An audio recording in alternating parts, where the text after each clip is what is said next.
방송에서 제공하는 투자 정보는 투자 판단에 대한 조언입니다. 방송에서 제공하는 주식의 가치, 가격 상승 및 가격 하락에 대해서는 방송사에서 보장하지 않습니다.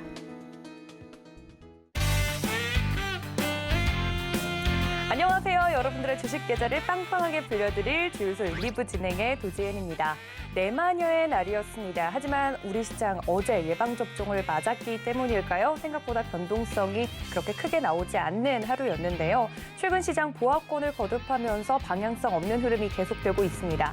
이런 시장 속에서 어떻게 하면 살아남을 수 있을지 여러분들 궁금하실 것 같은데 오늘도 두 분의 위원님들 모시고 이야기를 나눠보도록 하겠습니다. 채널 끝까지 고정 부탁드리고요. 주유소는 여러분들의 참여로 이루어지는 방송입니다. 노란톡과 유튜브 채널 활짝 열어두고 있을 테니까 많은 참여 부탁드리도록 하겠습니다. 그렇다면 오늘 이야기를 전해주실 두 분의 위원님 모셔봐야겠죠? 이지환 전문가님과 허반석 위원님 모십니다. 위원님들 어서 오세요. 안녕하세요.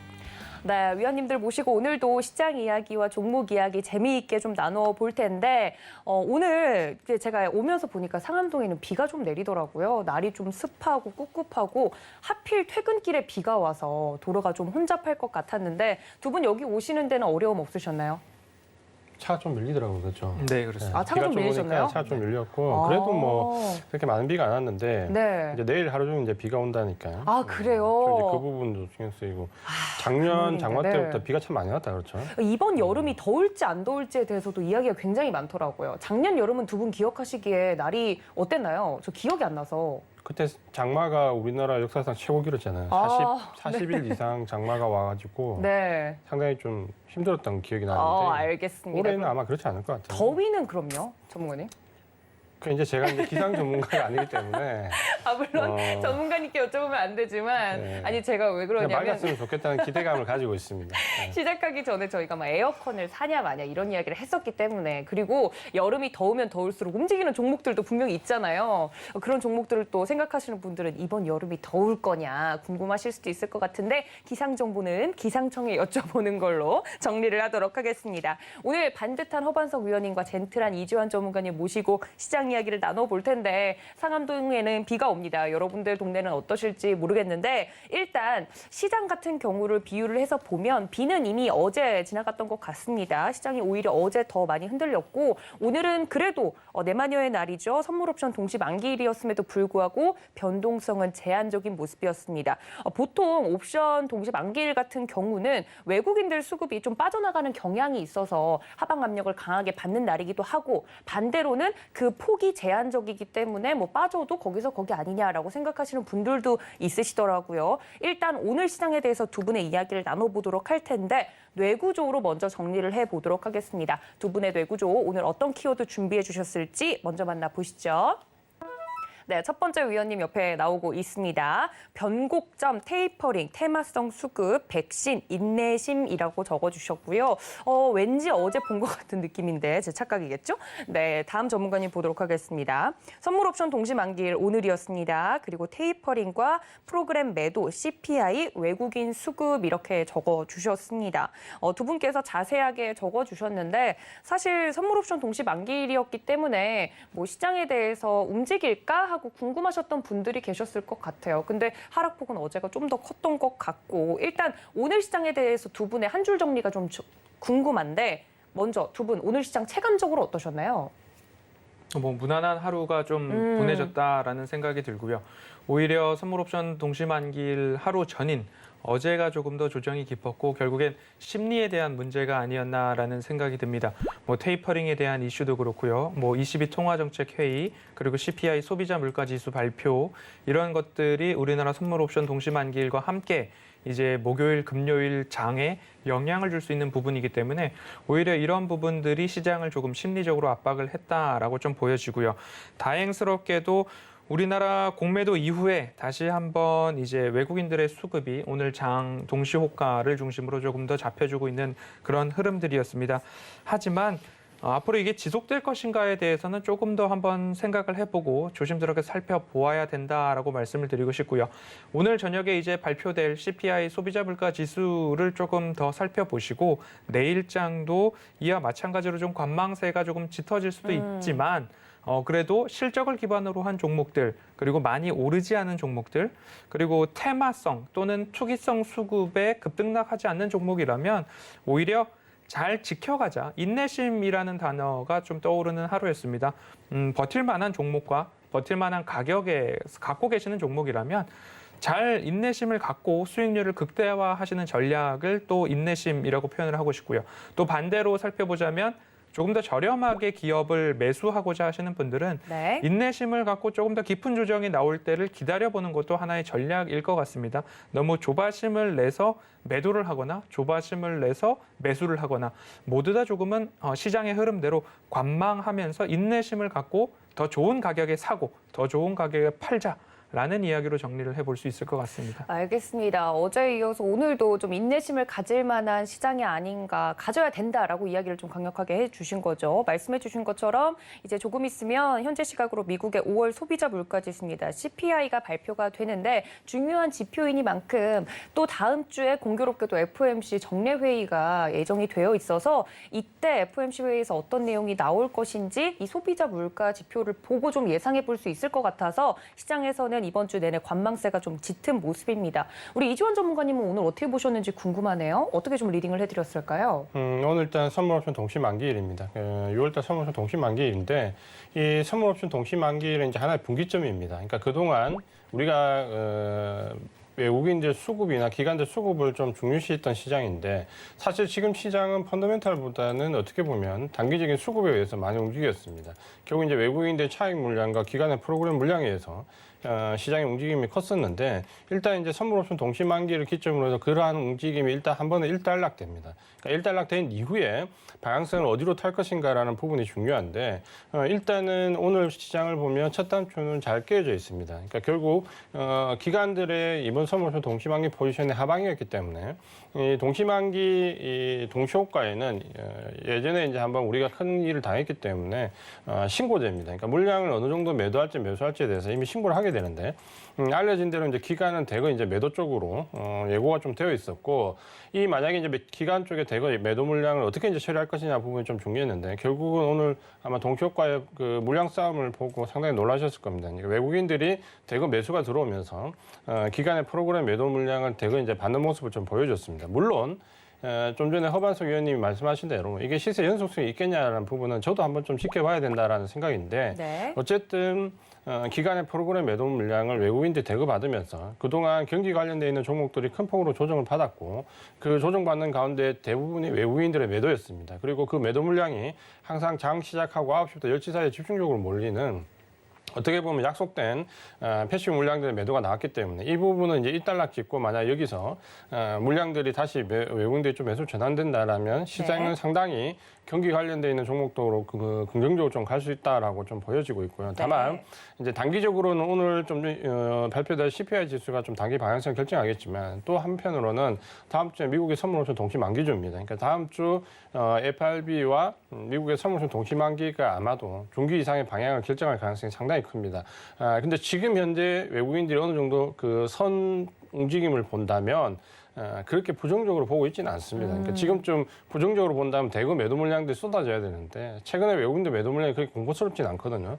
그렇게 본다면 시장을 지금 너무 이제 비관적으로 보는 의견들이 상당히 많이 나오고 뉴스도 그렇게 많이 나오는데 네. 시장은 조금 중립적인 관점을 좀 보시고요. 모든 급진적인 이 변화는 다음 주에 일단 선물옵션 동시 만기 이후로 결정을 하시는 게 좀 좋을 것 같고 개별 종목 위주의 지금 계속해서 등락이 나오는 종목들은 실적 위주 베이스입니다. 그러니까 이런 종목들 베이스로 단기 중기적인 거래를 좀 하시면서 지금 보면 이제 테마주가 굉장히 활발하게 나옵니다. 그러니까 원전 관련주 테마주 나왔다가 IT주들이 급등했다가 이제 오늘은 다시 이제 바이오 종목들이 급등하는 모습을 보여주는데 이걸 한 템포 늦게 쫓아다니다 보면 거의 조정기 때 정말 계좌가 무너집니다. 작년 우리가 8월, 9월, 10월 때도 경험했고 올 초에도 경험했는데 이 대부분의 개인들의 계좌는 하락할 때 무너지는 게 아니라 이런 조정을 거칠 때 테마주를 뒤늦게 쫓아다니면서 무너집니다. 그러니까 그 기억을 꼭 하시면서 지금은 그렇게 쫓아다니기보다는 차라리 좀 덮어두고 가만히 있는 게 더 나을 수 있습니다. 그러니까 그런 관점으로 시장을 좀 보시면 좋겠다 이렇게 말씀을 드리겠습니다. 네, 오늘 밤에 또 발표될 CPI 지표 같은 경우는 단기 방향성을 설정해 주긴 하겠지만 일단 이 시장 같은 경우는 관망세를 함께 보면서 어떻게 보면 아까 허반석 위원님께서 말씀하셨던 인내심을 가지고 시장의 방향성을 앞으로 좀 지켜보는 게 중요하다. 대신 너무 비관적으로 볼 필요는 없다 이런 이야기를 해주셨어요. 수급 이야기를 좀 자세하게 해주셨는데 오히려 외국인 수급이 어제는 좀 매도가 나왔는데 오늘 시장 같은 경우는 변동성이 있는 시장이었음에도 불구하고 또 외국인 매수가 들어와 줘서 이 부분에 대해서도 보면 시장을 그렇게 비관적으로 볼 필요는 없겠다라고 두 분께서 수급 이야기를 좀 해주셨습니다. 제가 오늘 또 기사를 하나 봤는데 외국인이 또 사들이고 연기금이 사들였던 종목들에 대한 또 리포트들이 나왔더라고요. 왜냐하면 벌써 2021년 6월이니까 앞으로 좀 시장을 점쳐보기 위해서 이런 수급에 관련돼서 기사가 나왔던데 외국인 같은 경우는 꾸준히 배당을 지급하는 가치주를 사들였다는 이야기가 또 있고 연기금 같은 경우는 오히려 코로나19 백신 보급으로 실적 개선이 예상되는 바이오주를 사들였다. 뭐 이런 이야기가 있더라고요. 사실 최근 개인 투자자분들 굉장히 스마트해져서 여기에 휘둘릴 걱정은 없겠지만 외국인들이 담고 연기금들이 담은 종목들에 대해서는 좀 저희가 의의를 가지고 볼만 할까요, 위원님들? 궁금하네요. 수급 이야기가 나와서. 뭐 수급적인 측면에 있어서는 기관이나 외인들의 수급을 무시하지는 못할 것 같습니다. 하지만 지금 굵직굵직한 변수들 이번 오늘 10일만 하더라도 한국의 선물옵션 동시 만기일, 그리고 CPI 소비자 물가지수 발표, ECB 통화정책회의 이러한 것들과 다음 주에 미국의 선물옵션 동시 만기일들이 있기 때문에 앞서서 말씀드렸듯이 지속성이 과연 있을 것인가에 대한 부분들을 체크를 하고 같이 뭐 동반해야 된다라는 말씀을 드리는데요. 결국엔 외인이 들어왔다, 기관이 들어왔다, 나도 들어가겠다라는 부분들을 이지연 의원께서 말씀해 주셨듯이 타이밍을 잘못 맞추고서 들어오네 하고 나는 들어갔는데 페이크였다. 그들은 나오는 타이밍이었다. 이런 뭐 부분이었다. 아니면 단발성으로 들어왔던 그런 부분이었다라고 착각을 불러일으킬 수도 있다라는 부분으로 조금 말씀을 드려야 되겠는데 네. 결국엔 차트상 저위험 구간인가라는 이야기를 누누이 강조드립니다. 현 구간에서 지속적으로 매수가 들어올 수 있을 만한 자리인지 아니면 현 구간에서는 그간 오랫동안 내가 이끌어왔던 기관이든 외국인이든 매집해왔던 물량들을 차익 실현을 통해서 뱉어내고 있는 건지 그런 부분들을 구분을 해야 되는데 단기간의 수급으로는 구분하기가 어렵죠. 네. 그런데 차트를 보고서 개인 투자자분들께서는 이게 뭐 3만 원부터 올랐는데 지금 10만 원이다. 라고 하면 여기서 끊임없이 더 끌고 올라갈 것인가에 대한 부분들을 한번 쉬었다 갈 수 있다라는 점을 참고를 해보시면 좋겠습니다. 우리 앞에 있는 큰 변곡점이라는 게 테이퍼링에 대한 우려가 그리고 뭐 ADP 고용지표, 노동부 고용지표 둘 다 조금 상이하게 나왔는데 뭐 하나가 조금이라도 인플레이션을 자극할 만해서 테이퍼링 우려가 깊이 나올 수 있다라는 쪽으로 시장의 분위기가 쏠리면 네. 여지없이 차익 실현 매물들이 쏟아지는 장세이기 때문에 지금 3만 원에서 10만 원으로 오른 주가를 여기서 쉬지 않고 꾸준히 올라가겠다라는 부분들은 한 번쯤은 생각해 보셔야 될 것 같습니다. 그래서 보유자 영역인지 아니면 내가 신규 접근이 가능한 영역인지 이 두 가지는 일단 구분을 해 보시면 좋겠고요. 네. 그래서 큰 변곡점을 신규 접근하실 때에는 기다려보자라는 이야기를 좀 누누이 드리고 있습니다. 네, 알겠습니다. 종목에 대해서 접근을 할 때도 인내심이 필요하다는 이야기가 수급도 이게 단발적인 수급인지 꾸준한 수급인지 그리고 또 변화가 있을 만한 부분인지 좀 확인을 하고 들어가야 된다는 말씀에서 인내심이라는 키워드가 다시 한번 나온 것 같습니다. 실제로 뭐 다음 주에 FOMC 회의 결과가 나와봐야 알겠지만 지금 월가에서 좀 힘이 쏠리고 있는 부분은 정례 회의 때 테이퍼링 논의가 좀 제시가 될 것 같다라는 쪽으로 분위기는 기울고 있더라고요. 그러면 테이퍼링 논의가 나올 경우에 인플레이션 우려 때문에 시장이 또 한 번 출렁일 수 있겠다라는 시나리오도 나오던데 만약에 그런 시나리오로 만약에 흘러간다면 저희가 준비할 수 있는 건 뭐가 있을까요? 일단은 관망.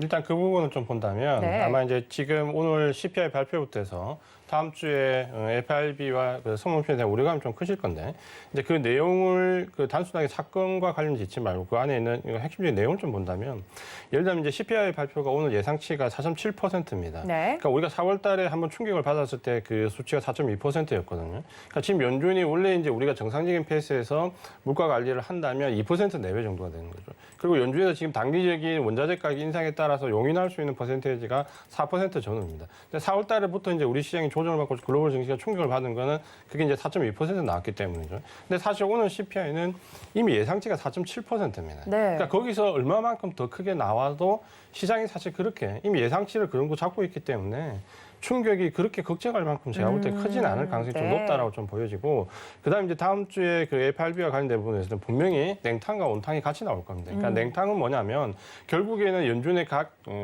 지방은행장들은 분명히 테이퍼링을 조기 실행해야 된다라는 의견을 계속 개진할 것이고 이렇게 테이퍼링에 대한 압박을 줄 때 또다시 이제 옐런 재무장관 쪽에서는 인플레이션은 또 단기적인 우려가입니다. 원자재 가격 상승에 따른 일시적인 것이다라고 또 온탕의 측면을 얘기할 거고 결국 시장의 충격을 줄이면서 이 테이퍼링에 대한 준비 기간을 주기 위해서 계속해서 냉탕과 온탕을 반복적인 그 방법을 실행하는데 이런 방법은 어떻게 보면 미국의 전형적인 테이퍼링 이전의 정책입니다. 그러니까 예전에도 이렇게 했고 결국 한쪽은 강한 멘트, 한쪽은 온화한 멘트를 주면서 계속해서 기간을 주고 시장에 적응할 수 있는 시간을 준다라는 거고 충격을 줄여준다는 거고 또 옐런 의장이 이번에 지난번에 회사채와 ETF에 관한 발언을 하면서 연내에 매각할 수 있다라는 부분을 주면서 인플레이션을 좀 잠재울 수 있는 발언을 좀 했는데 이걸 또 거꾸로 해석해 보면 그럼 연내까지 회사채와 ETF를 매각한다면 그럼 테이퍼링은 올해가 아니라 내년이라 빨라야 내년이라는 또 의미로 해석이 될 수 있거든요. 네. 그러니까 그런 부분들을 보신다면은 우리가 너무 지금 현재 조기에 민감하게 좀 반응할 필요는 없을 것 같다는 생각이 들고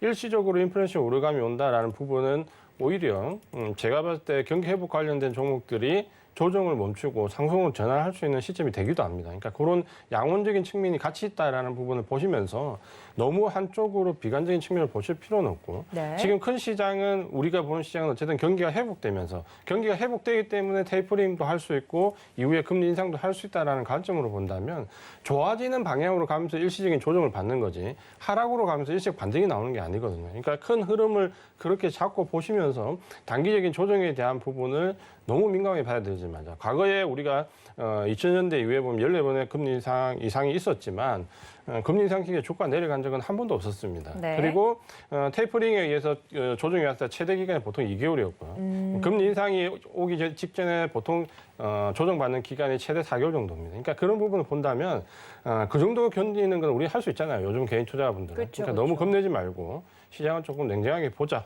이렇게 말씀을 드리겠습니다. 네, 사실 뭐 테이퍼링 이슈에 관련해서는 미국도 되어본 적이 있죠. 뭐 2013년, 2014년 테이퍼링을 한 해 만에 이야기를 했는데 너무 갑작스럽게 결과가 나왔을 때 시장이 큰 충격을 받았던 경험이 또 있었기 때문에 이번에는 냉탕과 온탕을 잘 오고 가면서 밀당을 소위 하겠다. 잘 하면서 시장에 큰 충격 없이 이런 결과들이 나올 수 있도록 이야기를 하겠다라는 이야기가 나온 걸 보면 그 부분에 대해서는 너무 큰 걱정하지 않으셔도 된다라고 우리 시청자분들께 말씀을 드렸습니다. 또 키워드를 볼까요? 뭐 여러 가지 키워드들이 있지만 백신 이야기를 어제에 이어서 또 허반석 위원님께서 준비를 해주셨는데 저희 백신 접종 말씀하신 거 맞을까요? 네, 맞습니다.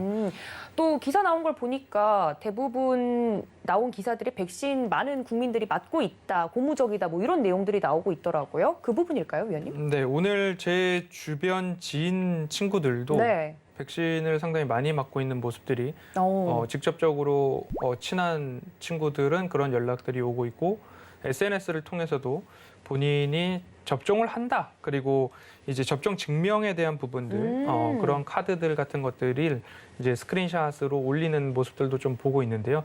백신 접종률을 이번 주 20%까지 목표로 좀 삼고 있었는데 오늘 기사를 보니까 1,000만 명, 19%를 넘어가는 모습들이 나오고 있습니다. 누적 접종자 수가요? 네, 그렇습니다. 그러면 우리가 이제 기대를 하고 있는 일상으로의 복귀, 노마스크, 외부 활동 증가 이런 부분들에 대해서 하나하나 현실화되고 있는 그런 과정이 아닐까라는 생각을 하게 되고요. 7월 중순 이후부터는 확진자가 더 큰 폭으로 감소할 것이다라고 질병청 정은경 청장께서도 그런 이야기를 하는 모습들이 보도로 이어지고 있는 모습입니다. 그러면 리오프닝 관련된 모습으로 이제 시장을 조금 바라보셔도 좋을 것 같고요. 결국엔 뭐 호텔신라도 시세가 먼저 나오기는 했지만 실적이 먼저 1분기부터 턴 어라운드가 되고 그리고 나서 리오프닝을 통해서 면세점 관련된 업종들에 있어서 수익 개선에 대한 부분들이 기대가 되고 그리고 외식 수요에 대해서 누누이 말씀을 드리고 있습니다. 외식 수요, 음료, 주류 같은 쪽들 여기서도 마찬가지로 펜트업 수요가 나타날 수 있다라는 부분이죠.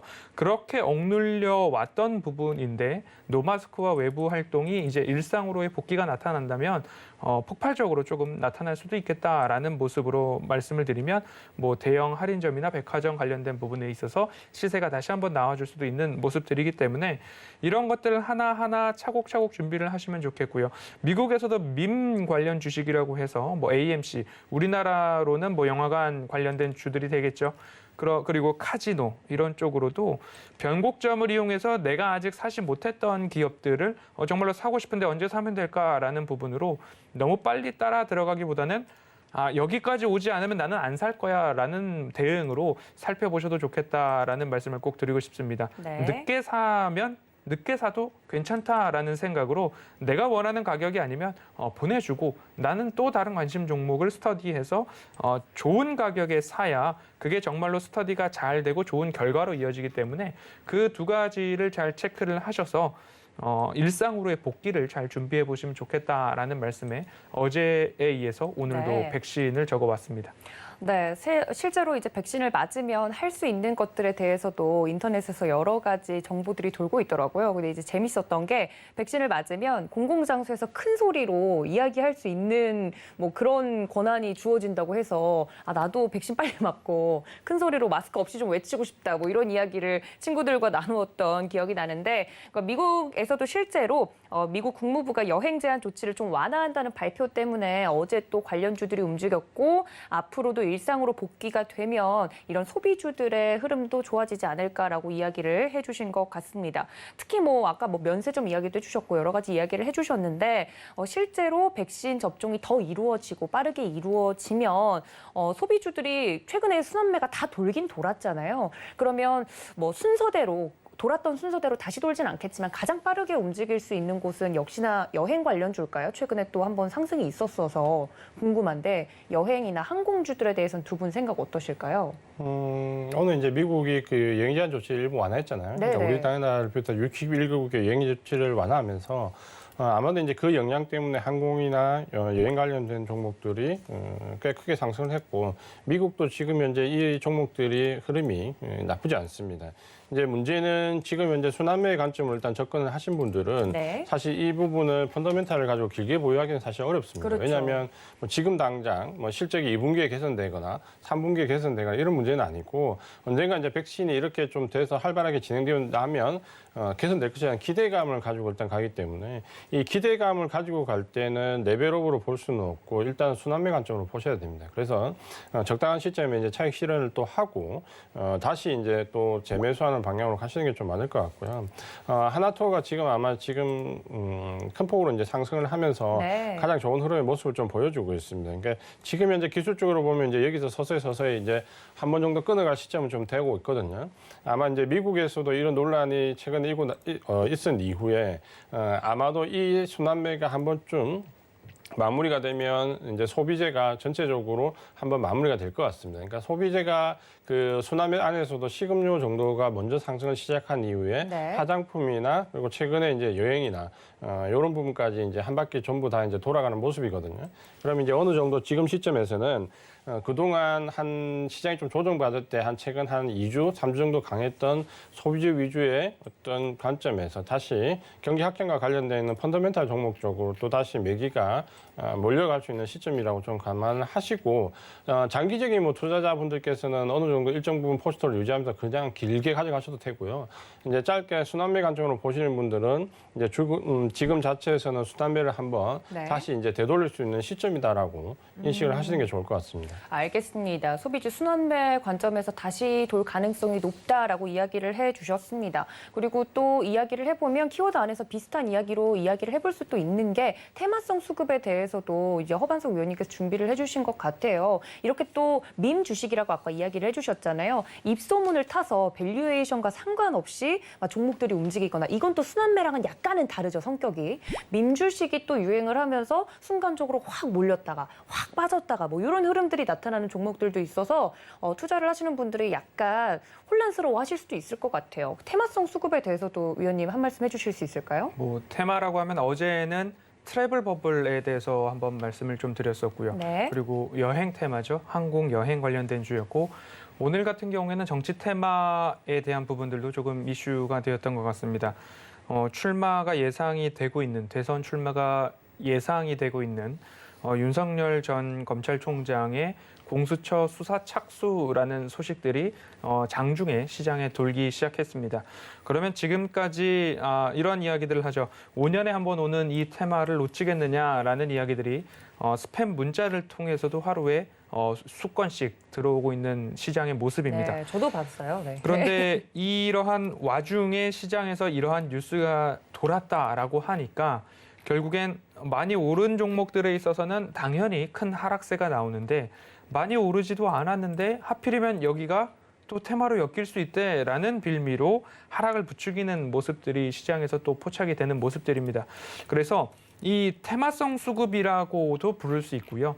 투기성 수급이라고도 부를 수 있을 텐데 결국엔 많이 오른 종목에서는 차익 실현 빌미만 생기면 주가를 밑으로 내려보낼 수 있다라는 사실을 누누이 생각을 하시고 접근을 하셨으면 좋겠습니다. 시세가 나오고 수급이 붙고 돈에 의해서 현재 주가가 막 올라가고 있는 모습들이 눈에 보이는데도 심리적으로 나도 여기서 조금이라도 수익을 볼까 하고 접근을 하시는 분들이 계신다고 생각이 됩니다. 종목 상담 방송을 통해서도 들려오는 이야기를 들어보면 왜 여기서 사셨을까요? 라고 여쭤보면 좋다고 하길래 막 올라가길래 나는 이렇게 샀다라고 말씀들을 하시는데 결국엔 결과가 수익으로 돌아와야지 참 좋은 해피엔딩이지 않습니까?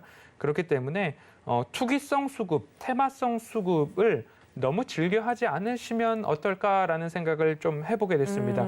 뉴스에 의해서 이슈에 의한 급등들 이런 부분들은 이슈에 맞게끔 좀 대응을 해보셨으면 좋겠고요. 여행 관련된 항공 관련된 주들도 실적이 이익을 내지 못하는데 기대감만으로 올라가고 있으면 그 기대감을 유지시킬 수가 없다는 거죠. 대부분 항공주가 그렇죠. 유지를 시키려면 실적이 증가하거나 실적이 흑자거나 결국엔 뭔가 보여줘야 되는데 기대감만으로 계속한다? 언젠가는 한 번에 꺾일 수도 있다라는 생각을 하게 된다는 거죠. 그래서 너무 많이 오른 종목들이나 현재 너무 이슈에 의한 부분들 결국엔 실적이 있어도 이슈가 너무 컸을 때는 여지없이 되돌림 자리를 맞고 내려왔다라는 거죠. 아이폰 애플에서 아이폰에도 폴리드 줌 카메라를 채택하겠다라는 이야기가 1월 어간에 굉장히 크게 회자가 됐습니다. 그러면 자화전자, 삼성전기 뭐 할 것 없이 모든 종목들이 다 좋은 시세를 받았습니다. 하지만 여기에다가 나도 편승해야 되겠다라고 탑승하는 순간 여지없이 차익 실현 매물들이 깊게 나왔던 적들을 한번 되새겨 보신다면 차트상 저위험 구간에서 접근하는 게 그렇게 중요하구나. 그리고 실적이 있어야 추세를 유지할 텐데 실적이 없는 기업에 올라탔다가 추세가 유지가 안 돼서 오랜 시간 동안 어쩌다가 비자발적으로 장기 투자를 하게 되는 경우들이 있으니까요. 그 부분들을 꼭 유념하셔서 투자를 하셔야 된다. 투기성 수급, 테마성 수급을 주의하자라는 말씀 꼭 드리고 싶습니다.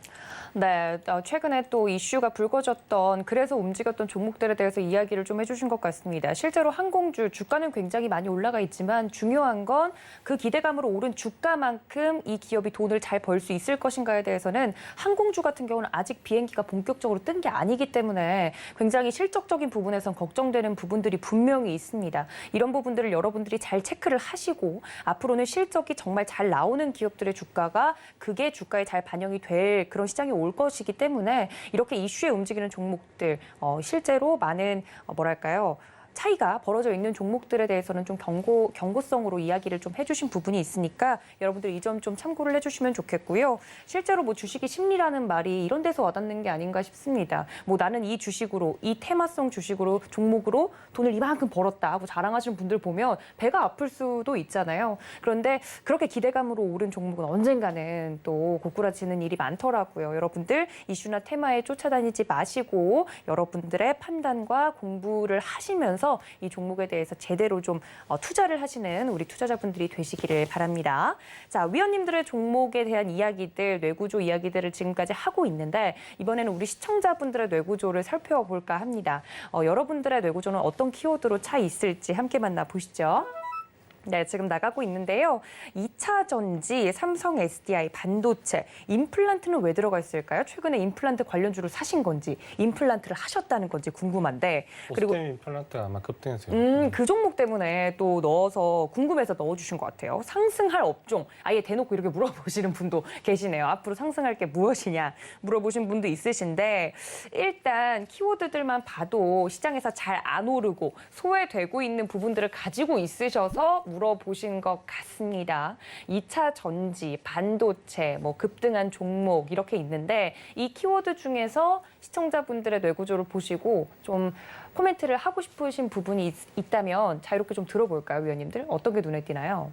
네, 2차 전지와 삼성 SDI는 뭐 하나로 말씀을 좀 드려봐도 좋을 것 같은데요. 네. 2차 전지와 삼성 SDI, 뭐 SK 이노베이션, LG 화학 등등 그리고 소재와 관련된 부분들 그리고 뭐 전해질, 전해액, 뭐 음극재, 양극재 관련된 소재 관련된 쪽들도 공포의 매수를 할 수 있다라는 말씀을 좀 드리고 싶습니다. 장기적 관점에서 삐죽삐죽 아래로 솟아 있었던 부분들에서 추세 하단이라고 판단이 드신다면 그곳에서 조금 매수를 하시되 ETF 이야기를 지난해 중순부터 말씀을 드렸습니다. 어느 종목보다도 ETF를 보고 장기적으로 끌고 가셔도 좋겠습니다라는 말씀을 드려왔는데 이제는 뭐 종목들도 조정을 어느 정도 받은 종목들도 있기 때문에 추세 하단에서 공포에 좀 매수를 하셔도 좋겠다라는 말씀을 좀 드리고 싶고요. 뭐 종목별로는 종목 진품 명품 시간에 조금 더 자세하게 말씀을 드릴 수 있을 것 같아서 네. 2024년 정도까지 가면 결국엔 우리나라 배터리 3사 같은 경우에는 캐펙스 투자를 확대했음에도 불구하고 배터리가 부족한 전망치가 나오고 있습니다. 그만큼 전기차 시장이 어마어마하게 늘어나고 있는 과정 속에 있기 때문에 지금 현재 단계에서는 이익이 흑자 구조로 전환되고 있는 부분들에 대한 키포인트를 좀 맞춰보시면 좋을 것 같고요. 앞으로 이 배터리 시장이 어떻게 변해갈 것인가, 꿈의 배터리, 뭐 100만 마일 배터리, 전고체 배터리 이런 이야기도 나오고 있기 때문에 기술 혁신에 대한 부분들도 한번은 이제 생각해 보셔야 된다. 그래서 기술 개발에 대한 부분과 흑자 구조가 탄탄하게 꾸려져 있는 업체들, 기업들 위주로 보시고요. 뭐 완성 배터리뿐만 아니라 소재에 대한 부분들 말씀을 드리고 있습니다. 음극재에다가 뭘 더하거나 양극재를 어떻게 하거나 이제는 전고체 배터리 쪽으로 가면 분리막이 사라지고 하는 이야기들까지도 나오고 있지만 아직까지 파우치형 배터리, 뭐 리튬 이온 배터리죠. 리튬 이온 2차 전지 배터리 안에서는 이 전해액, 전해질 관련된 부분들도 시장에는 현재는 다 리튬 이온 배터리이기 때문에 그 구간에서도 기술력이 있는 업체들이 꼭 있습니다. 뭐 시장 점유율 1위 아니면 글로벌 기술 1위 이런 기업들 위주로 소재 업종들도 업체들도 조정 시에는 조금 살펴볼 만한 기업들이 있으니까 그 부분들도 꼭 참고를 해보시면 공포에 접근을 하셔도 아직까지는 여유가 있다라는 말씀으로 2차 전지 삼성 SDI 쪽 말씀드려보도록 하겠습니다. 네, 사실 최근 같은 시장에서는 2차 전지로 수익이 많이 나고 있다 이런 이야기는 들려오지 않고 있습니다. 그래서 걱정이 돼서 물어보신 것 같은데 2차 전지다라고만 붙었으면 막 올라가던 그랬던 시절이 있었잖아요. 얼마 전인 것 같은데 관련해서 우리 허반석 위원님께서 아직은 공포에서 좀 매수할 수 있는 그런 구간이 아닌가라고 가능성에 대해서 이야기를 해드렸습니다. 었으니까 갖고 계신 분들 혹은 접근을 생각하고 계시는 분들 참고 부탁드리고요. 우리 이주환 전문가님은 시청자 키워드 중에서 눈에 띄는 부분이 있으실까요? 허마스 의원님이 2차전지 얘기했으니까 제가 반도체 얘기를 잠깐 드리겠습니다. 그럴까요? 네. 반도체가 최근에 이제 굉장히 계산이 복잡합니다. 그러니까 제가 이전에 일반적인 반도체 레포트를 가지고 말씀을 좀 드렸는데 비메모리 반도체나 메모리 반도체와의 관계 그리고 메모리 반도체가 슈퍼사이클이라고 얘기를 했었는데 이게 언제부터 시작이 되는가? 5월부터 가격 인상이 그러니까 고정 가격의 인상이 나온다. 그 고정 가격 인상이 어떻게 되는가? 모바일 D램, 삼성전자가 강세가 있는 모바일 D램 가격은 10%대, SK 하이닉스가 강세가 있는 서부용이나 컴퓨터용 D램 가격은 20%대 급등이 나온다. 그럼 5월 달부터 슈퍼사이클의 진정한 이제 의미가 시작이 된다. 그러니까 이런 식의 레포트가 계속 나왔고, 그러니까 저도 이제 레포트를 참고하기 때문에 그렇게 이제 말씀을 드리는데, 점점 이제 진행되는 부분은 조금 느낌이 그렇게 이제 우리가 예상했던 레포트대로 잘 가고 있지는 않다라는 느낌을 좀 받고 있습니다. 그러니까 우리가 5G에서 어긋났던 부분들이 어느 정도 조금씩 보이는데, 예를 든다면 지금 현재 비메모리 반도체와 관련된 부분에서는 글로벌 증시를 보면 뭐 대만 가권 지수 같은 경우는 거의 V자형 반등이거든요. 상당히 어렵게 내려왔지만 또 급락을 했지만 그만큼 V자형으로 반등이 올라가면서 역시 이제 기대감이 실적으로 어느 정도 그래도 따라올 수 있다라는 논리가 좀 되거든요. 그러면 이제 비메모리 반도체 관련되는 종목들은 어느 정도 V자형 반등을 좀 그랬다라고 보면 우리가 기대감을 가졌던 메모리 반도체 쪽에서 보면 어제 이틀 동안 어제와 월요일, 화요일, 수요일 이렇게 해서 이틀 동안 미국의 마이크론 테크놀로지를 보면 거의 급락이 나오거든요.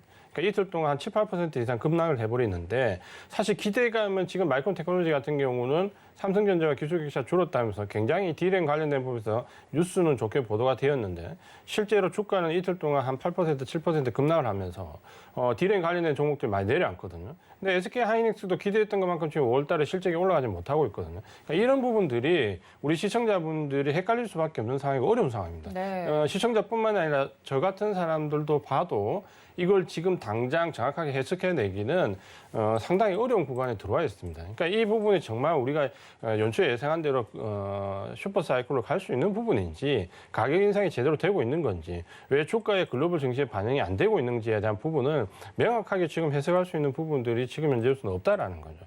오로지 수급이나 가격적인 논리로밖에 얘기를 할 수 없는데 그렇게 본다면 지금 현재 이제 굳이 우리가 이런 섹터에 지금 해석이 어려운 섹터에 이제 공격적으로 들어갈 필요가 있겠느냐라는 부분을 말씀을 좀 드리고 싶고, 분명히 이 반도체와 관련되어 있는 부분들은 전체적으로 경기가 좋아지든 혹은 조금 그렇지 않다 하더라도 여러 가지 부분에서 분명히 수요가 훨씬 더 많이 창출될 것이라는 기대감을 가지고 있는데 과연 이제 그 시점이 언젠가라는 부분은 너무 섣부르게 이제 판단할 수는 없을 것 같다는 부분입니다. 결국 제가 말씀드리고 싶은 부분은 이런 장기적인 단기적인 교차되는 시각이 예상과 좀 다르게 가는 5G처럼 부분이 나왔을 때 그렇다면 정말 이제 우리가 마음 놓고 이 반도체 관련된 부분을 매수를 언제 할 수 있느냐라고 본다면 만약에 지금 제가 봤을 때는 5월달 넘어온 지금 6월달 이 시점에서 급반등이 나오지 않으면 적어도 제가 봤을 때 올해 하반기는 넘어가야 됩니다. 그러니까 네. 그렇게 본다면 지금 너무 여기서 공격적으로 대응하지는 말자. 분명 그 안에서 굉장히 좋은 종목들이 있습니다. 그러니까 오늘 마지막에 추천드릴 종목도 이 섹터 종목과 연관이 있는데 그런 일부 종목을 제외하고는 전체적으로 이 섹터를 좀 가볍게 우리가 좀 쉽게 매수하기는 어렵다. 이렇게 말씀을 드리고 싶습니다. 알겠습니다. 시청자 뇌구조로 정리해본 키워드들이었는데 좀 가장 굵직한 두 개의 키워드가 나오지 않았나 싶습니다. 많은 분들 속을 썩이고 있을 2차 전지와 반도체에 대한 이야기 두 분께서 해주셨는데 2차 전지와 반도체를 보는 두 분의 시각이 달랐습니다. 허반석 위원님은 2차 전지에 대해서는 그래도 공포에 매수해볼 만하다라고 하셨고 반도체에 대해서는 이주환 전문가님께서 이건 정말 어려운 구간이다. 앞으로 좀 방향성을 빠르게 보여주거나 반등이 나와주지 않으면 올 하반기까지 어려울 수 있다라는 이야기가 나오고 있는 만큼 여러분들 2차 전지와 반도체에 대해서 투자하고 싶으신 분들 계시다면 이 점까지 좀 자세하게 참고를 해주셨으면 좋겠습니다. 그럼 시청자 이 뇌구조 키워드 좀 정리를 하고 넘어가 볼까요? 네, 지금 함께 정리해 보도록 하겠습니다. 아, 네. 정리가 끝났다고 하네요. 제가 너무 말을 앞을 보고 속사포처럼 해가지고 빠르게 끝났다고 합니다. 자, 그렇다면 두 번째 코너로 좀 넘어가 볼까 합니다. 애프터스탁이 준비가 되어 있는데요. 시간 외에 움직인 종목 더불어서 이제는 내일장을 준비할 때이기 때문에 이 점에 대해서 위원님들께 여쭤보도록 하겠습니다. 오늘 시간 외에서 좀 움직인 종목이 어떤 종목인가 하고 살펴보니까 특정한 종목이 있었더라고요. 어떤 종목이냐면 티플렉스라는 이름을 가진 종목인데 이 종목에 대해서 한번 이야기를 나눠볼까 합니다. 지금 화면에도 나오고 있는데 이 종목 같은 경우는 히토류 관련주로 또 엮여서 이야기를 할 만한 종목이 아닌가 싶어서 오늘 순위에 오른 것 같습니다. 실제로 오늘 문재인 대통령이 11일부터 13일까지 영국에서 개최되는 G7 정상회의에 참석을 합니다. 최근에 있었던 5월 G7 회의를 돌아보면 중국과 러시아를 견제하는 공동성명을 발표할 만큼 좀 반중국적인 중국을 견제하는 내용들을 계속해서 내고 있는 부분이거든요. 그래서 히토류 하면 미중 간의 갈등을 또 빼놓을 수 없기 때문에 이 종목이 대체 왜 이런 이슈로 급등을 했는지 또 히토류 관련해서는 어떻게 접근하는 게 좋을지 두 분께 좀 여쭤볼까 합니다. 이 종목 혹은 히토류 관련주에 대해서 두 분 의견 어떠실까요? 네, 히토류는 이제 미중 무역이 조금 갈등 양상을 보인다라고 하면 관련된 섹터 전반에 있어서 상승이 좀 나오는 모습입니다. 뭐 동국 RNS도 그렇고 유니온 머트리얼 아니면 유니온 그리고 티플렉스까지도 미중 갈등이 일어난다 하면 이 히토류에 대한 자원 싸움으로 중국과의 분쟁에 있어서 수혜가 나타나는 좀 시세가 분출되는 그런 모습으로 이해를 해보시면 좋겠고요. 하지만 오늘 장중에는 하락이 좀 나왔습니다. 4%대 하락이 나왔고요. 종가 기준으로. 장중에는 5.7%까지 좀 하락이 나왔는데 장중에 그럼 왜 하락을 했느냐? 많이 올랐기 때문에 단순하게 하락을 한 것인가에 대한 부분들인데요. 금일 미국과 중국의 상무장관급들의 통화가 있었다라고 합니다. 언론 보도에 따르면 바이든 정부 출범 이후에 첫 미중 간 상무장관급의 통화라고 하는데요. 레이먼드 미 상무장관과 왕원타오 중국의 상무부장이 서로 조금 진솔하게 대화를 나눴다라는 이야기가 보도의 워딩으로 좀 삼아졌고요. 뭐 무역이나 투자, 실무 협력 앞으로 건전하게 발전시켜 나가겠다. 갈등을 적절히 또 해결하자라는 이야기를 서로 진솔하게 나눴다라는 워딩 그대로 보도가 좀 일어나고 있어서 그러면 미중 갈등이 조금 완화되었다라고 하니까 다시 히토류 관련된 섹터들의 주가들이 조금 조정을 받고 조정을 준 그런 모습입니다. 하지만 희한하게도 시간 외에서는 6% 또는 거의 10% 가까운 상승을 보여준 종목들 중에 하나가 티플렉스였습니다. 네. 결국엔 제가 판단하기에는 결국엔 방금 전에 말씀드렸던 주의했으면 좋겠다라고 말씀을 드렸었습니다. 테마성 수급 그리고 투기성 수급이라고 좀 보여지는데요. 윗꼬리를 달고 내려왔던 적도 있고요. 상승 이후에 바로 하락이 나오고 그 다음 날에는 또 장대 양봉을 만들고 오늘 같은 경우에는 또 하락을 만들고 시간 외에서 상승을 만들었다고 해서 덜컥 10% 시간에 10% 올라 있는 상태에서 내일 더 가나보다 하고 탑승하시는 분들이 있는 반면 시간에서 이렇게 시세를 만들어 놓고 차익 매물을 쏟아내는 부분도 분명히 있다라는 거죠. 그래서 기업을 평가하실 때는 꼭 이 차트상 추세선을 그어놓고 상단과 하단이 명확하게 좀 나뉘어집니다. 그러면 얼추 추세를 그려도 이 구간들에서는 일부 매물이 나왔구나, 윗꼬리를 달고 있구나라고 보시면 좋을 것 같고요. 이 구간에서는 그래도 매수를 했던 흔적들이 있고 매수한 이후에는 이슈에 의해서 뭔가 급등이 나왔었던 그런 부분들도 있구나라고 생각을 해보시면 좋겠는데요. 티플렉스가 그렇다고 해서 만년 적자 기업도 아닙니다. 그리고 기술력이 없는 기업도 아닙니다.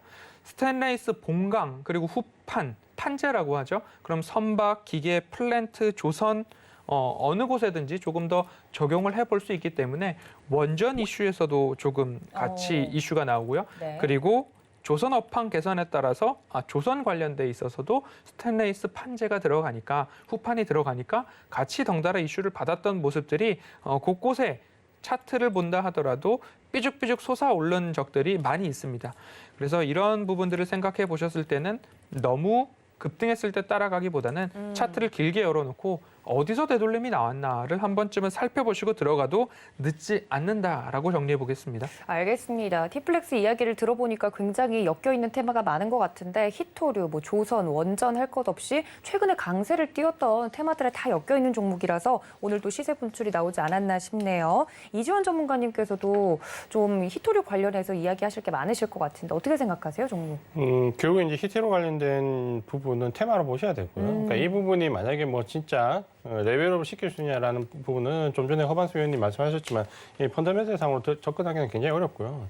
그리고 이제 이 히토류 자체가 우리가 생각할 때 뭐 굉장히 귀한, 그러니까 이름상으로 보면 희귀하다 이렇게 좀 생각하실 수 있는데 네. 히토류 자체가 그렇게 희귀하지 않고요. 사실 웬만한 땅 파면 대부분 다 나옵니다. 근데 이걸 굳이 중국에서 많이 생산하거나 이렇게 하는 이유는 히토류를 생산하는데 환경오염이 상당히 많이 나옵니다. 그래서 대부분 선진국들은 자기 땅을 파서 히토류가 나오더라도 생산하지 않고요. 대부분 수입해서 쓰는 모습을 갖고 우리나라도 마찬가지고요. 그러다 보니까 대부분 히토류를 생산하는 게 중국을 비롯해서 좀 저개발 국가에서 많이 생산을 좀 하고 있고 그런 부분을 가지고 어떤 레벨업을 시킬 수 있는 펀더멘털상의 변화로 크게 보기는 어렵다. 그러니까 테마로 보고 짧게 접근하시는 부분이 맞고 이 티플렉스 같은 기업은 좀 전에 허반수 의원님 말씀하셨지만 사실 이 펀더멘털이 나쁜 회사가 아닙니다. 그러니까 조선업황과 관련된 부분에서도 제가 봤을 때 충분히 상승 여력이 좀 있었는데 오히려 이렇게 테마에 엮여버리면 단기적으로 숨고르기가 좀 길어질 수 있다는 측면도 같이 좀 보시는 게 좋을 것 같습니다. 알겠습니다. 히토류 관련해서도 이야기를 좀 자세히 해주셨고 사실 중국은 땅도 넓어서 면적이 절대적으로 좀 넓어서 히토류 관련해서도 그렇고 또 선진국처럼 이런 친환경적인 부분을 크게 신경 쓰지 않다 보니 중국에서 많이 생산이 되는 부분이 있는 것 같습니다. 관련해서 오늘 시외에서 움직였던 티플렉스 특정 종목에 대해서도 한마디 얹어주셨으니까 여러분들 참고 부탁드리도록 하겠습니다. 자, 그렇다면 두 분의 내일장 주목할 업종도 기대가 되는데요. 두 분 다 좀 준비를 해주셨다고 하니까 어떤 분부터 이야기를 들어볼까요? 네, 제가 말씀을 드려보도록 하겠습니다. 네. 내일 주목할 업종으로는 전기전자 업종, 뭐 스마트폰 이야기를 좀 드리려고 하는데요. 스마트폰 같은 경우에는 폴더블 폰에 대한 이제 뉴스들이 하나하나 자주 뉴스들로 나오고 있습니다. 왜 그런가 보면 8월 달에 이제 언팩 행사라고 하죠. 8월 달에 우리는 이런 스마트폰을 이제 출시를 할 거다 해서 최초 공개가 나옵니다. 그러면 Z 폴드 3 그리고 Z 플립 3 뭐 이런 이야기들이 좀 나오는데요. 8월 달에 언팩 행사를 하고 9월 달에 출시를 하면 그 현재 6월 이제 중순을 향해서 가고 있는데 그러면 Z 폴드나 Z 플립에 펜이 들어간대 안 들어간대 아니면 UTG 관련된 거 울트라 씬 글라스죠. 그리고 힌지는 어떻대? 뭐 화면의 필름은 어떻대? 여러 가지 이야기들이 하나하나 다 나올 겁니다. 카메라는 어떻대? 렌즈는 어떻대? 프리즘은 어떻대? 여러 가지 한 번에 큰 행사로서 좀 살펴볼 수 있겠다라는 생각이 듭니다. 그렇기 때문에 전기전자 업종 중에서도 많이 오르지 않은 그런 기업들, 업체들 위주로 좀 살펴보셨으면 좋을 것 같고요. 올해도 신제품 출하 목표를 600만 대에서 700만 대로 목표를 좀 삼고 있습니다. 1000만 대까지 전망하는 리서치 기업들도 있는데요. 지난해 폴드의 판매량이 약 250만 대 정도였습니다. 그러면 700대 하면 2.4배에서 2.8배 정도로 계산해 볼 수 있겠고요. 그리고 1000만 대 간다 하면 5배, 4배까지도 좀 볼 수 있겠죠. 그러면 이 시장 자체가 커지는 건데 제가 지난해 연말에 올해 살펴볼 업종 섹터로서 스마트폰 시장이 커지는 부분 그리고 OLED 시장이 확대되는 부분 거기에 맞춰서 소재 부품 시장들도 같이 동반 성장할 수 있다라는 말씀을 좀 드렸는데 스마트폰 관련된 전방 산업 자체가 조금 딜레이되고 있는 상황이었죠. 반도체 쇼티지 문제도 있었고요. 그렇지만 폴더블 폰은 이제 메이커죠. 만드는 제조사가 폴더블 폰을 대중화시키겠다라는 목표는 변함이 없습니다. 그래서 시장에 폴더블 폰을 대중화시키겠다라는 것들이 확장됨에 따라서 자연스럽게 증가할 수밖에 없는 모습이죠. 일상생활로 예를 들어보자면 배터리를 교환할 수 있는 휴대폰들을 불과 10여 년 전만 해도 많이들 쓰셨었단 말이죠. 네. 그런데 방수나 방진 관련된 기능들을 탑재하면서 배터리를 교환할 수 없는 스마트폰을 메이커에서 만들어내는 거죠. 그러면 나는 배터리가 교환되는 휴대폰을 쓰고 싶어 해도 못 쓰는 상황이 우리에게 찾아왔던 것처럼 노트가 사라지고 폴더블 폰이 대중화되는 방향성은 변함이 없기 때문에 전기전자 업종 중에서도 갤럭시 폴드와 관련된 기업들 한번 살펴보시면 좋겠고요. 이제 메이커에서는 완성도는 높이고 가격은 다운시키는 전략들을 하고 있습니다.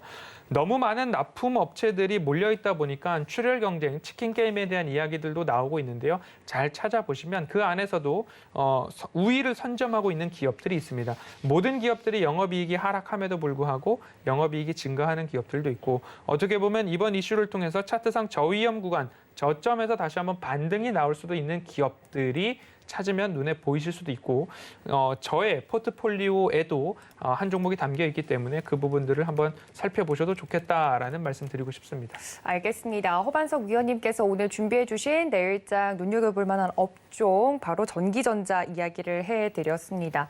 종목까지 이야기할 시간이 좀 될까 모르겠네요. 네, 전기전자 업종 안에서도 그러면 어떤 종목을 좀 탑픽주로 꼽아 오셨는지까지 들어볼까요? 네, 2부를 보시면 제 포트폴리오에 마이너스 종목이 있는데요. 네. 예, 그 종목 이름이 옵트론텍입니다. 네. 스마트폰 폴디드 줌 카메라 관련해서 프리즘을 납품하는 회사죠. 프리즘을 납품을 하는데 삼성전기, 자화전자, LG이노텍, 3사 모두의 프리즘을 공급하는 회사가 옵트론텍입니다. 하지만 전방 수요에 대한 압박으로 인해서 1분기 그리고 2분기 실적도 큰 기대감은 아직까지 보여주고 있지는 않습니다. 하지만 원래 삼성전자와 함께 개발 단계부터 협력을 했던 기업들은 결코 무너지지 않는다라는 생각으로 차트상 저위험 구간에서 접근을 해보셨으면 좋겠다라는 말씀으로 광학 필터, 광학 프리즘 공급사 옵트론텍 말씀드리겠습니다. 알겠습니다. 포트폴리오에도 있는 종목이죠. 옵트론텍에 대해서 자세하게 또 설명을 해주시면서 전기전자 업종 이야기까지 들어봤습니다. 시간 관계상 이지환 전문가님의 내일장 눈여겨볼 업종은 2부에서 지속이 될 예정이니까요. 여러분들 채널 끝까지 고정해 주셔야겠죠. 노란톡도 활짝 열어두고 있겠습니다. 또 본 방송에서 제공해 드린 정보는 투자 판단에 대한 조언일 뿐 해당 주식의 가치나 수익률을 보장하고 있지 않다는 점까지 알려드리면서요. 저희는 잠시 쉬었다가 히든 종목과 함께 2부로 돌아오겠습니다. 채널 고정.